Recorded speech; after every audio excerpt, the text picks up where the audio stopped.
نہیں ہے اس بات کا. ان کو نہیں پتا ہے کہ چنکی کا دھکا کس کو کہتے ہیں. جو صبح دوپہر شام کم از کم 3.5 کروڑ کی آبادی کے اس شہر میں تو 80-90% لوگوں کو انہی دھکوں کے حوالے کر دیا گیا ہے, جس کے نتیجے میں جو صحت کا حال ہو رہا ہے وہ ہو رہا ہے. تو یہ ایکسپیرینس نہیں ہے ان کو کہ گھر کی گروسری جب لینے کے لیے جاؤ اور قیمتیں بڑی بھی ہوں تو کیا تکلیف ہوتی ہے. یہ صرف اعداد و شمار سے آپ کو بے وقوف بنا سکتے ہیں کہ معیشت اچھی ہو گئی ہے, انفلیشن اتنا کم ہو گیا, اسٹاک مارکیٹ اتنی بڑھ گئی ہے. معیشت پوچھنی ہو تو ان خواتین سے پوچھو جو کسی جنرل اسٹور میں جا کر جب خریداری کرتی ہیں تو ان کو طبیعت صاف ہوتی ہے ہر مرتبہ کہ کتنے پیسے بڑھ گئے ہیں اور کیسے ہم گھر کا خرچہ پورا کریں, جبکہ بجلی کا بل الگ سے بم بن کر گرتا ہے. تو یہ لوگ آپ کو نہیں سمجھ سکتے.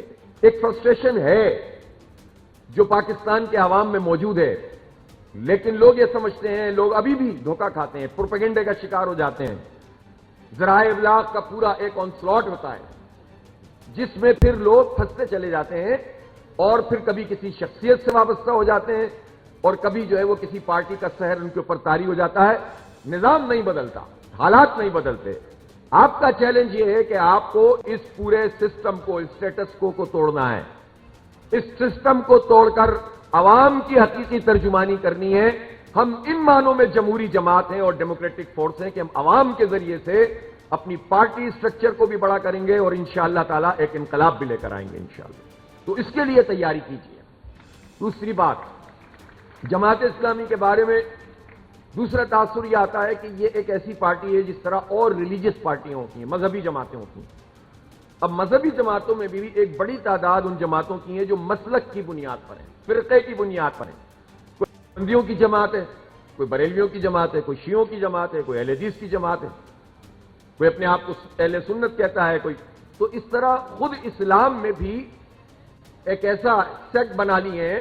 اور اس کا ایک بڑا سبب, یعنی اس پہ تو جماعت اسلامی کو بھی کوئی اعتراض نہیں ہے کہ کوئی حنفی مسلک سے تعلق رکھتا ہو یا کوئی شافعی ہو, کوئی دیوبندی ہو یا بریلوی ہو, نبی پاک صلی اللہ علیہ وآلہ وسلم سے روایت کردہ اور آپ کی احادیث پر مبنی اور قرآن و حدیث کی روشنی میں جو بھی فقہ مرتب ہوئی ہے, جن لوگوں نے بھی کی ہے, سب کی قدر کرتے ہیں. اگر کوئی اختلاف موجود ہے تو وہ بھی ایک تنوع ہے, ورائٹی ہے, اس کا فائدہ ہے اسلام کو.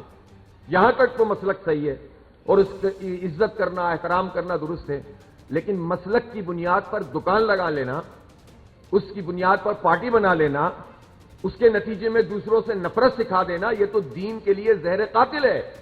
اور جماعت اسلامی ببانگے ڈول یہ کہتی ہے کہ ہم مسلک پرست نہیں ہیں, ہم مسلکوں کو پسند کرتے ہیں, اس خوبصورتی کو قبول کرتے ہیں, ان کی عزت کرتے ہیں, لیکن مسلک پرستی اور فرقہ پرستی یہ دین کے لیے زہر قاتل ہے اور جماعت اسلامی کبھی بھی اس کو قبول نہیں کر سکتی. جس مسلک سے بھی تعلق ہے جماعت اسلامی میں, اپنے فقہ پر عمل کرتے ہوئے کوئی فرد بھی جماعت اسلامی میں شامل ہو سکتا ہے. یہ ہے جماعت اسلامی. اور جماعت اسلامی کا کانسیپٹ کیا ہے؟ اس کا کانسیپٹ یہ ہے کہ اسلام ایک تو مسلک پرستی اور فرقہ پرستی کو پسند نہیں کرتا, تقسیم کو, اور دوسرا اسلام اس کو پسند نہیں کرتا کہ آپ دین کے کسی ایک جز کو کہیں کہ یہ پورا دین ہے. کسی نے اگر خدمت کا کام شروع کیا تو باقیوں سے کو سمجھے کہ بس کام تو صرف خدمت کا ہی ہے. کسی نے اگر ایون جہاد کا بھی راستہ اختیار کیا تو اس نے کہا کہ باقی جو لوگ دعوت اور تبلیغ کا کام کر رہے ہیں تو فضول ہیں. کوئی اگر تبلیغ کے کام میں تو سمجھے یہ جہاد کیا ہوتا ہے اور یہ سیاست کیا ہوتی ہے. کوئی سیاست کو دین سے جدا سمجھے, کوئی سمجھے کہ حکومت سے اسلام کا کیا تعلق, کوئی یہ سمجھے کہ معیشت کا اسلام سے کیا تعلق, یہ میڈیا کہاں سے اسلام میں آ گیا, یہ کیا آپ نے ایک نیا کنیکٹ شروع کر دیا, یہ کون سا کنیکٹ ہے. تو یہ جتنی چیزیں ہیں یہ سب محدود ذہنیت کی عکاسی کرتی ہیں. ہم یہ سمجھتے ہیں کہ اسلام ایک مکمل دین ہے, ہر چیز کو ایڈریس کرتا ہے اور مکمل نظام ہے. صرف ریچولز نہیں ہے, صرف عبادات نہیں ہے, صرف روحانیات نہیں ہے, صرف معیشت بھی نہیں ہے اور صرف خدمات بھی نہیں ہے, صرف فرد نہیں ہے, صرف خاندان نہیں ہے, صرف معاشرہ نہیں, صرف سیاست نہیں. ایک پوری جامعیت کے ساتھ مکمل نظام زندگی ہے اور وہ نظام زندگی حکومت کے بغیر قائم نہیں ہو سکتا, کیونکہ حکومت کے پاس قوت نافذہ ہوتی ہے. قوت نافذہ کیا ہوتی ہے؟ قوت نافذہ وہ فورس جس کے ذریعے سے آپ نے فیصلے کو امپلیمنٹ کرتے ہیں، وہ موجود نہ ہو تو آپ امپلیمنٹ نہیں کر سکتے. اس کے لیے اسٹیٹ چاہیے، ریاست چاہیے، حکومت چاہیے. تو ہم یہ سمجھتے ہیں کہ اس حکومت کو بھی اسلام کے تابع کرنا ہوگا، اور یہ خوف لوگ دور کر دیں کہ اسلام کا مطلب ہے محدودیت، اسلام کا مطلب ہے خوف، اسلام کا مطلب ہے سزائیں، اسلام کا مطلب ہے کہ خواتین کو بند کر دو.